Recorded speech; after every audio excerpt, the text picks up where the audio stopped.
கிறிஸ்துவுக்குள் பிரியமானவர்களே, வெளிப்படுத்தின விசேஷம் 19ஆம் அதிகாரத்தின் தியான பகுதிக்காக உங்களை அன்புடன் அழைக்கிறேன்.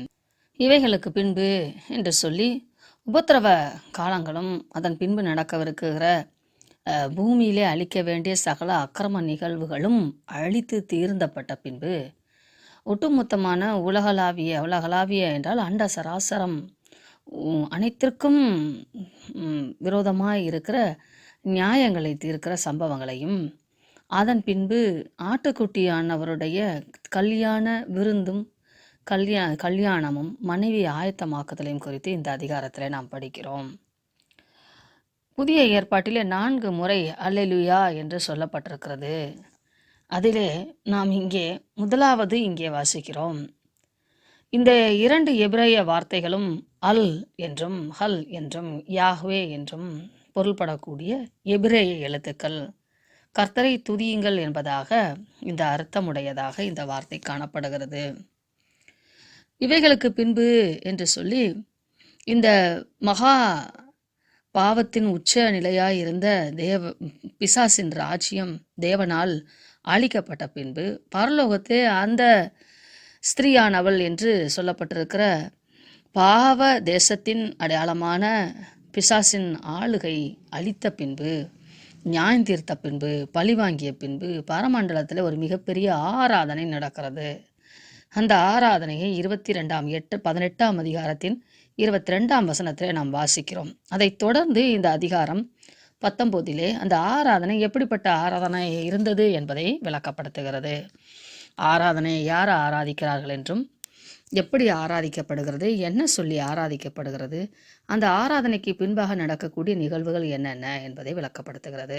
உலகம் அனைத்தையும் மோசம் போக்கின இந்த பிசாசானவனையும் அவனுடைய திட்டங்களையும் அதம் பண்ணுவது என்கிற செயலானது தொடர் நிலையிலே நடந்து கொண்டிருக்கிறது என்பதை நாம் புரிந்து கொள்ள வேண்டும். பிசாசை சனப்பொழுதிலே அவர் அழிக்கவில்லை. ஒவ்வொரு காலகட்டமாக அவனும் தனது யுக்திகளை மாற்றி மாற்றி அவனுடைய வல்லமைகள் கொஞ்சம் கொஞ்சமாக குறைக்கப்படுகிறது. தேவ சமூகத்திலே இருந்த லூசிபர் அங்கிருந்து பூமியிலே தள்ளப்பட்டு மனிதனுக்கு அவன் சோதனையை கொண்டு வந்து கிறிஸ்து மனிதனாய் பிறந்து அவனை குற்றையீரம் குலவீரமாக சிலுவையிலே இன்னும் அவனுடைய வல்லமையை குறைத்து, இன்னும் பரலோகத்திலே தேவனுக்கென்று நியமிக்கப்பட்டிருந்த ஆட்கள் எல்லாம் ஒன்று கூட்டப்படும் போது, தேவனுடைய திருச்சபையானது, அவரை ஆராதிக்க வேண்டிய சபையானது கூட்டப்படும் பொழுது, பிசாசினால் இழுப்புண்டு போனவர்களை பழிவாங்கவும், அவனை கொஞ்சம் காலமாக குற்றியும் குலைமுயருமாக அடைக்கப்பட்டு வச்சிருக்கிற போது ஒரு குறுகிய காலம் அவனுக்கு ஒரு வாய்ப்பு கொடுத்து திறந்துவிடப்படுவதும், மீண்டும் அவனை நித்தியமாய் நியாயத்தீர்ப்புக்கு உட்படுத்துவதும், இப்படி தொடர் நிலையிலே தேவனுக்கும் பிசாசுக்கும் இடையான ஒரு அறப்போர் நடந்து கொண்டிருக்கிறது. அதிலே ஒவ்வொரு போரிலும் தேவன் வெற்றி பெற்று கொண்டிருக்கிறார். அந்த வெற்றியானது பிசாசை குட்டுகிற ஒரு ஆயுதமாக இருக்கிறது. பிசாசு படிப்படியாக தனது வல்லமையை இழந்து கொண்டு வருகிறான். ஆதலால் அந்த திரள் சேனை கூடி தேவனை இப்படி ஆராதிக்கிறார்கள். இரட்சணியமும் மகிமையும் கனமும் வல்லமையும் நம்முடைய தேவனாகிய கர்த்தருக்கே உரியது. இந்த காரியத்தை தான் பிசாசானவன் தேவனுக்குரியதை தனக்கென எடுத்துக்கொள்ள பார்த்தான். தேவன் என் துதியை வேறொருக்கும் கொடேன் என்று தேவன் சொல்லி இருக்கிறார். அப்படி ஒவ்வொரு கால சூழ்நிலையும் தேவன் தனக்கான கனத்தையும் மகிமையும் வல்லமையும் தம்முடையதாக்கி கொண்டிருந்தார். அவருடைய நியாய தீர்ப்புகள் கள்ளத்தனமானவைகள் அல்ல, யதார்த்தமானவைகள், சத்தியமானவைகள், நீதியானவைகள்.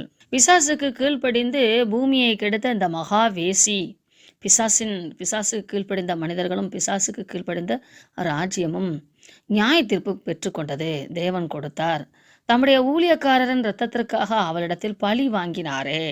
பதில் செய்கிறது தேவனுடைய வேலை என்றும், பழி வாங்குவது பலனுக்கு கிரியைக்கேற்ற பலனை கொடுப்பதும் தேவனுடைய காரியமாய் இருக்கிறது.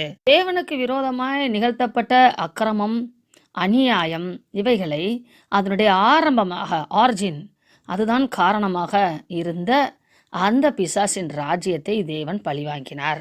ஆதலால் அவர்கள் அவைகள் எல்லாவற்றையும் சொல்லி, அதாவது ஆராதனை குழுக்கள் இவைகள் எல்லாவற்றையும் சொல்லி தேவனை ஆர்ப்பரித்து அல்லேலூயா என்று சொல்லி ஆர்ப்பரித்து, அவளுடைய புகை என்றென்றைக்கும் எழும்புகிறது என்றார்கள். என்றால் அப்பொழுதுதான் பரலோகம் எப்படி திறந்து வைக்கப்பட்டிருக்கிறதோ அப்படி இங்கே அந்த அசுத்த ஆவிகளின் குடியிருப்பாகிய பாதாளம் திறந்து வைக்கப்படுகிறது. அங்கே அக்கிரமக்காரர்களுடைய ராஜ்யம் தள்ளப்பட்டு அங்கே இப்பொழுதும் புகைந்து கொண்டிருக்கிறது என்றென்றைக்கும் என்று அவர்கள் பாடி அந்த நிகழ்வை வர்ணிக்கும் போது 24 மூப்பர்களும் 4 ஜீவன்களும் வணக்கமாய் விழுந்து ஆமேன் அல்லேலூயா என்று சொல்லி சிங்காசனத்தில் மேல் வீற்றிருக்கும் தேவனை தொழுது கொண்டார்கள்.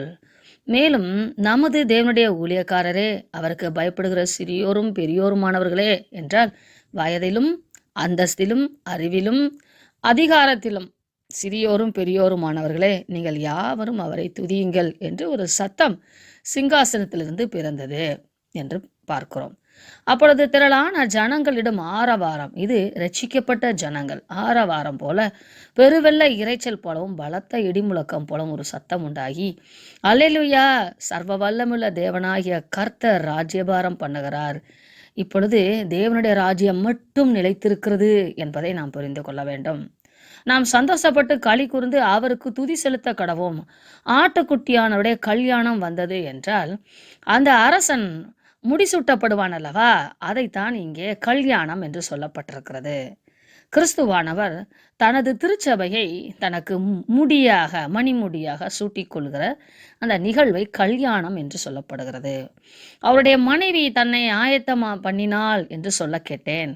திருச்சபையானது அவருக்கு முழுமையாக தன்னை ஆயத்தப்படுத்தியது என்று பார்க்கிறோம். அதாவது மனைவி என்று சொல்லப்பட்டிருக்கிறது அல்லவா, பிளட்ஜ்டு, நாம் நிச்சய செய்யப்பட்ட என்று சொல்லுகிறோம் அல்லவா, அதை போல அந்த ஒருவரே மணவாளன், அவருடைய மணவாட்டி இந்த திருச்சபையானவள் சுத்திகரிக்கப்பட்டவள், ஆயத்தம் பண்ணப்பட்டவள் என்பது அந்த பிளட்ஜ்டு டு பி. அவங்க திருமணத்துக்காக ஒழுங்கு செய்யப்பட்டவர்கள் என்று சொல்லுவது போல, முன்குறிக்கப்பட்டவர்கள் என்று சொல்லுவது போல சுத்தமும் பிரகாசமான மெல்லிய வஸ்திரம் தரித்து கொள்ளும்படி அவளுக்கு அளிக்கப்பட்டது. சுத்தமாக்கப்பட்டவள், இருளிலிருந்து பிரகாசமாக்கப்பட்டவள். மெல்லிய வஸ்திரம் என்பது தேவனுடைய நீதி. அந்த நீதி ஏதேன் தோட்டத்திலே இழந்து போனோம். மனிதர்கள் ஆதாம் ஏவாள் மூலமாக நாம் இழந்து போனோம். அந்த மெல்லிய வஸ்திரமாகிய ரட்சிப்பை கிறிஸ்துவின் மூலமாக மீண்டும் நாம் பெற்றுக்கொள்கிறோம் என்றால் நமது நிர்வாணம் மறைக்கப்படுகிறது. அந்த மெல்லிய வஸ்திரம் பரிசுத்தவான்களுடைய நீதியே, தேவ நீதியே என்று அடுத்த லைன்ல நம்ம பார்க்கிறோம். 9வது வசனம், பின்னும் அவன் என்னை நோக்கி, ஆட்டுக்குட்டியானவரின் கல்யாண விருந்துக்கு அழைக்கப்பட்டவர்கள் பாக்கியவான்கள் என்று எழுது என்றான். திரும்பவுமாக இந்த குறிப்புகள் எல்லாம் எழுதும்படியாக யோவானுக்கு நினைப்பூட்டுகிறான் தூதன். இவைகள் தேவனுடைய சத்தியமான வசனங்கள் என்று என்னுடனே சொன்னான். அப்பொழுது அவனை வணங்கும்படி அவனுடைய பாதத்தில் விழுந்தேன். அவன் என்னை நோக்கி, இப்படி செய்யாதபடிக்கு பார், உன்னோடும் இயேசு கிறிஸ்துவை குறித்து சாட்சியிட்ட உன் சகோதரரும் கூட நானும் ஒரு ஊழியக்காரன்தான் என்று தேவதூதன் அவனிடத்திலே பேசுவதை வைத்து பார்க்கும்போது, இயேசு கிறிஸ்துவை ஆட்டுக்குட்டியானவரை தவிர, சிங்காசனத்திலே வீற்றிருக்கிற தேவனை தவிர நாம் யாரையும் வணங்கக்கூடாது என்பதை இது தெளிவாக சுட்டி காட்டப்படுகிறது. பரலோகத்திலே பலவிதமான ஜீவன்கள் உண்டு. பலவிதமான ஆளுகைக்கு உட்பட்ட சிங்காசனத்திலே அமர்ந்திருக்கிற மூப்பர்கள் உண்டு. கோத்திர பிதாக்கள் இருக்கிறார்கள். தேவனுடைய நண்பர்கள் என்று அழைக்கப்பட்ட அநேகர் இருக்கிறார்கள். மோசே, எலியா, ஏனோக்கு, யோபு என்று ஒரு பட்டியல் நீங்கள் வேதத்திலே பார்க்கலாம். தாவீது, இவர்களெல்லாம் கிறிஸ்துவுக்கு மிக நெருங்கிய நண்பர்களாக, ஆபிரகாம், இப்படியெல்லாம் அவர்களுடைய வாழ்க்கை முறைகளை பார்க்கும்போது இவர்கள் மிக நெருங்கிய நண்பர்களைப் போல அங்கே காணப்படுவார்கள். இப்படி பரலோகத்தில் ஒரு திரளான வித்தியாசமான கூட்டங்களை நாம் அங்கே பார்ப்போம். இப்படி அவர் சொல்லிவிட்டு, உன் சகோதரோட கூட நானும் ஒரு ஊழியக்காரன்தான், தேவனையே தொழுதுகொள், இயேசுவை பற்றின சாட்சி தீர்க்க தரிசனத்தில் ஆவியாய் இருக்கிறதே என்றான். தேவனை தொழுது கொள்வதும் இயேசு கிறிஸ்துவை தொழுது கொள்வதும் ஒன்றுதான். தேவனுடைய நாமம்தான் வார்த்தை. அந்த வார்த்தை தான் இயேசு கிறிஸ்துவானவர். இயேசு கிறிஸ்துவானவர் தேவனுடைய வார்த்தை. வெள்ளை குதிரையின் மேல் ஏறி இருந்தவர் என்று சொல்லி 11ஆம் வசனத்திலிருந்து நாம் வாசித்து பார்க்கிறோம். இப்பொழுது பரலோகம் திறந்து வைக்கப்பட்டிருக்கிறது. இதோ ஒரு வெள்ளை குதிரை காணப்பட்டது. அதன் மேல் ஏறி இருந்தவர் உண்மையும் சத்தியம் உள்ளவர் என்று எனப்பட்டவர். அதாவது பொய்யுரையாதவர், சத்தியமல்லாததை செய்யாதவர் என்று அர்த்தம். அவர் நீதியாய் நியாயம் தீர்த்து யுத்தம் பண்ணுகிறார்.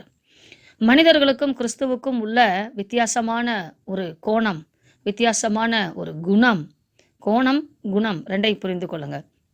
இது உண்மையும் சத்தியம் உள்ளவராய் இருக்கிறவர் அவர். நீதியாய் நியாயம் தீர்க்கிறவர், யுத்தம் பண்ணுகிறவர். அது யுத்தம் செய்வார், ஆனால் நீதிக்காக யுத்தம் செய்வார், நியாயமாய் யுத்தம் செய்வார். அதான் இயேசு கிறிஸ்துவானவருக்கு கொடுக்கப்பட்ட அடைமொழி பெயர்கள். அவருடைய கண்கள் அக்கினி ஜுவாலையை போல் இருந்தன. அவருடைய சிரசின் மேல் அநேக கிரீடங்கள் இருந்தன. அநேக கிரீடங்கள் என்றால் மனிதனுடைய வாழ்க்கையிலே ஏற்பட்ட அநேக சோதனைகளை வெல்ல முடியாமல் ஒவ்வொரு மனிதர்களும் விழுந்து போனார்கள். அது தேவன் மிக நெருக்கமாய் தெரிந்து கொண்ட நோவாவிலிருந்தே நாம் பார்க்கும்போது, அதற்கு முன்பாக உள்ளவர்கள் எல்லாரும் அழிக்கப்பட்டு விட்டார்கள் அல்லவா? நோவாவிலிருந்தே நாம் பார்க்கும்போது அவரோடு கூட பயணித்தவர்கள் கூட பல முறை தவறி தேவ சித்தத்திலிருந்து விலகி போயிருக்கிறதை நாங்கள் பார்க்கலாம். ஆனால் அந்த எல்லா குணங்களையும், மனிதனுக்கும் தேவனுக்கும் இடைப்பட்ட தெய்வீக குணங்களை இழந்து போன மனிதனாய் காணப்படும் போது, இயேசு கிறிஸ்துவானவர் மட்டும் ஒவ்வொரு குணங்களையும், மனிதன் இழந்த ஒவ்வொரு குணங்களையும் மீட்டெடுக்கிறவராய் காணப்பட்டார். ஆதலால் அவர் ஒவ்வொன்றுக்கும் கிரீடம் கொடுக்கப்படுகிறது.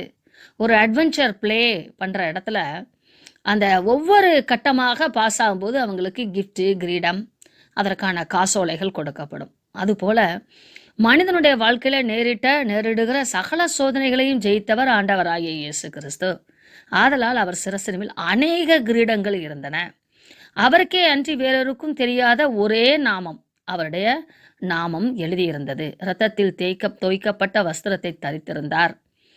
அவருடைய நாமம் தேவனுடைய வார்த்தை என்பதே. அவர் பானபலியாக வார்க்கப்பட்டு போனபடினாலே, தனது இரத்தத்தையே வார்த்தபடினாலே, அவருடைய இரத்தமே அல்லாமல் வேறொரு இரத்தம் பரிசுத்தமானதும் நீதியானதும் சத்தியமானதும் உண்மையானதுமாய் இல்லாதபடினாலே, அவர் தமது இரத்தத்தை சிந்தி நமக்கு இரட்சிப்பின் ஆடைய தந்தார் என்பதற்கு அடையாளமாக தமது இரத்தத்திலே தோய்க்கப்பட்ட வஸ்திரத்தை தரித்திருந்தார். அவருடைய நாமம் தேவனுடைய வார்த்தை என்பதே. ஆதாம் ஏவாள் இழந்து போன அந்த நீதியின் வஸ்திரத்தை மீண்டும் அவர் தனது ஜீவனை ஈடாக வைத்து பெற்றுத்தந்தார். பரலோகத்தில் உள்ள சேனைகள் வெண்மையும் சுத்தமான மெல்லிய வஸ்திரம் தரித்தவர்களாய் வெள்ளை குதிரைகள் மேல் ஏறி அவருக்கு பின் சென்றார்கள். தேவனோடு கூட போரிடுவதற்கு தனது சேனைகளை தேவன் வைத்திருக்கிறார். அந்த சேனைகள் வெண்மையான சுத்தமான மெல்லிய வஸ்திரம் தரித்து என்றால் ஆவி நிலையிலே அவர்கள் போராடுகிறவர்களாக காணப்பட்டார்கள், சேனைகளாக காணப்பட்டார்கள் என்று பார்க்கிறோம். புறஜாதிகளை வெட்டும்படிக்கு அவருடைய வாயிலிருந்து கூர்மையான பட்டயம் புறப்படுகிறது. வார்த்தையினாலே நியாயம் தீர்ப்பார் என்று பார்க்கிறோம் அல்லவா? அந்த வார்த்தையே இங்கே பட்டயமாக அடைமொழியாக சொல்லப்பட்டிருக்கிறது. இருப்புக்கோளால் அவர்களை அரசாளுவார் என்றால் அவர்களை ஒடுக்கி நொறுக்கி அவர்களை ஆண்டு கொள்வார். அதாவது பிசாசு தேவனுக்கு மிஞ்சி, பிசாசானவர்கள் தேவனுடைய செயலுக்கு மிஞ்சி செயல்படாதபடிக்கு தேவன் இருப்புக்கோளால் அவர்களை அடக்கி ஆளுவாராம். அவர் சர்வ வல்லமையுள்ள தேவனுடைய உக்கிர கோபமாகிய மது உள்ள ஆளையை மிதிக்கிறார். எல்லா தேவனுக்கு விரோதமான செயல்களை எல்லாம் அவர் மிதித்து போடுவார். ராஜாதி ராஜாவும் கர்த்தாதி கர்த்தர் என்னும் நாமம் அவருடைய வஸ்திரத்தின் மேலும் அவருடைய தொடையின் மேலும் எழுதப்பட்டிருந்தது என்று நீங்கள் பார்க்கும்போது, சர்க்கம்சிஷன், அதாவது உடன்படிக்கைக்காக ஆபிரகாமுக்கும் தேவனுக்கும் இடையாக நுனித்தோல் நீக்கப்படும் அந்த சம்பவத்தை நாம் பார்க்கிறோம். அது ஒரு அடையாள குறியீடு. சர்க்கம்சிஷன், அந்த நுனித்தோல் நீக்கப்படும் அந்த நிகழ்வானது ஒரு அடையாள குறியீடு. நீ என்னவன், நான் உன்னுடையவன் என்று சொல்வதற்கான அடையாள குறியீடு. அந்த குறியீடைத்தான் இங்கே சொல்லப்பட்டிருக்கிற தொடையின் மேலும் எழுதப்பட்டிருந்தது. பின்பு ஒரு தூதன் சூரியனில் நிற்க கண்டேன். இதை நீங்கள் 16 வாசிக்கும் போது குழம்பிவிடக்கூடாது. இயேசு கிறிஸ்துவானவர் குழந்தையாய் பிறந்த போதே 8ஆம் நாளிலே விருத்த சேதனம் பண்ணப்பட்டார். சரி, நீங்கள் புரிந்து கொள்வீர்கள். பின்பு ஒரு தூதன் சூரியனிலே நிற்க கண்டேன். அவன் வானத்தின் மத்தியில் பறக்கிற சகல பறவைகளையும் பார்த்து, நீங்கள் ராஜாக்களின் மாம்சத்தையும் சேனை தலைவர்களின் மாம்சத்தையும் பலவான்களின் மாம்சத்தையும் குதிரைகளின் மாம்சத்தையும் அவைகளின் மேல் ஏறி இருக்கிறவர்களின் மாம்சத்தையும் சுயாதீனர், அடிமைகள், சிறியோர், பெரியோர் இவர்களுடைய மாம்சத்தையும் பட்சிக்கும்படிக்கு மகாதேவன் கொடுக்கும் விருந்துக்கு கூடி வாருங்கள் என்று மிகுந்த சத்தத்தோடே கூப்பிட்டான். பட்டாபிஷேகம் நடக்கும்போது விருந்து வைக்கப்படும் அல்லவா? என்னோடே கூட என் பந்தி இருப்பாய் என்று இயேசு கிறிஸ்துவானரும் தமது வாழ்நாளிலே தமக்கு உத்தவமாய் ஊழியம் செய்தவர்களை அழைப்பதை பார்க்கிறோம். அதே வேளையிலே கள்ளத்தீர்க்கதரிசிகளுக்கு நியாயம் தீர்ப்பதையும் இங்கே பார்க்கிறோம். 19ஆம் வசனத்திலிருந்து ஆப்போசிட் பார்ட்டியாக பிசாசானவனும் அவனுடைய தூதர்களும் தேவனோடு ஆவி நிலையிலே போராடுகிற அந்த யுத்தத்தை பார்க்கிறோம். அப்பொழுது அந்த மிருகம் முழுவதுமாக பிடிபட்டு போகிறது. ஆவி, ஆத்மா, சரீரம் அதனுடைய ஒட்டுமொத்த வல்லமையாம் முழுவதுமாக பிடிபட்டு போகிறது. அதோடு கூட பொல்லாத தீர்க்க தரிசன கள்ள தீர்க்க தரிசனங்களை சொன்னவர்களும் பிடிபட்டு போகிறார்கள். இதை திரும்ப திரும்ப வேதம் இங்கே நமக்கு சுட்டி காட்டுகிறது. அற்புதங்களால் மோசம் போக்கின கள்ள தீர்க்கதரிசி என்று பார்க்கிறோம். கள்ள தீர்க்கதரிசியின் ஒரு குணாதிசயத்தை மீண்டும் இங்கே யோவான் விளக்குகிறார். அற்புதம், அடையாளம், அதிசயம் இவற்றை செய்து அவன் ஜனங்களை ஏமாற்றினான் என்று பார்க்கிறோம். எனவே கிறிஸ்துவுக்கு உண்மையாகவும் அவரது கற்பனைகளை கைக்கொண்டு வாழவும் விரும்புகிறவர்கள் வெற்றி, அற்புதம் இவைகளைத்தான் உண்மைக்கு அடையாளங்கள் என தவறாக நம்பிவிடக்கூடாது. ஏனெனில் கள்ள கிறிஸ்துகளும் கள்ள தீர்க்கதரிசிகளும் எழும்பி கூடுமானால் தெரிந்து கொள்ளப்பட்டவர்களையும் வஞ்சிக்கத்தக்கதாக பெரிய அற்புதங்களையும் அடையாளங்களையும் செய்வார்கள் என இயேசு கிறிஸ்துவே எச்சரித்திருக்கிறார். இதனை மத்தேயு 24:24 வாசிக்கிறோம். மற்றவர்கள் குதிரையின் மேல் ஏறி இருக்கிறவருடைய வாயிலிருந்து புறப்படுகிற பட்டயத்தால் கொல்லப்பட்டார்கள். ஆண்டவருடைய வார்த்தையினாலே நியாயந்தீர்க்கப்பட்டார்கள். அவருடைய மாம்சத்தினால் பறவைகள் யாவும் திருப்தி அடைந்தன என்று சொல்லப்பட்டிருக்கிறது. உலகமெங்கிலும் உள்ள துன்மார்க்கரை தேவன் அளிக்கிறார். எனவே இரட்சிப்படையாத அநீதியுள்ள யாரும் 1000 வருஷ அரசாட்சியிலே பிரவேசிக்க முடியாது. உபத்திரவ காலத்தில் சுவிசேஷமானது சரியான அளவிற்கு வானத்திலிருந்து தூதர்களால் உலகில் வாழும் அனைத்து மக்களுக்கும் அறிவிக்கப்படும். ஆகையால் சத்தியத்தை விசுவாசியாமல் அநீதியில் பிரியப்படுகிற யாவரும் ஆக்கினைக்குள்ளாக தீர்க்கப்படும்படிக்கு அவர்கள் பொய்யை விசுவாசிக்கத்தக்கதாக கொடிய வஞ்சகத்தை அவர்களுக்குள் அனுப்புவார் என வாசிக்கிறோம். அநீதி உள்ளவர்கள் தேவனுடைய ராஜ்யத்தை சுதந்திரிக்க மாட்டார்கள் என்று 1 கொரிந்தியர் 6ஆம் அதிகாரத்திலே வாசிக்கிறோம். கலாத்தியர் 5:19-21 பிசாசினால் உண்டாகும் கனிகளை குறித்து வாசிக்கிறோம். அப்படிப்பட்டவர்கள் கிறிஸ்து மகிமையோடு வந்த பின்பு நீதிமான்களிலிருந்து பிரிக்கப்பட்டு நித்திய தண்டனைக்கென அடைத்து வைக்கப்படுவார்கள். நாம் தேவனோடு சுதந்திரமாய் உலாதுவதற்கும் இப்படிப்பட்ட சிறையிருப்பிலிருந்து மீண்டு வருவதற்கும் நாம் ஆண்டவரை பற்றி கொள்வோமாக.